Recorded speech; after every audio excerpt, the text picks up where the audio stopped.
If you're with someone that does not love you, does not meet your emotional needs, doesn't care for you, no money in the world is going to make that better. You can buy a handbag and go on a great holiday. Fundamentally, you're still left that hole in your thing about, why don't you ask me if I'm okay, or take care of me, or buy me a bunch of flowers. I know I can buy myself flowers, but I'd like you to buy me flowers.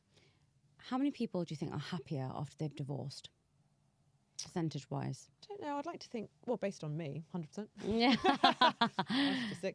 I think a lot. I think, again, it depends on the background. I think if you had to divorce because you couldn't give them children or you couldn't grow together, I don't necessarily think you'd be 100 times happier, because you're grieving something that you thought you could carry on, and it just hasn't happened. So I don't necessarily think that you would eventually at some point find someone else, hopefully, and you'd get a new kind of happiness. But for those that have been abused, those that have been in horrible toxic relationships, unhappy, none of their needs were met, doesn't even have to be abusive, I think that has to be that you're happier. Yeah.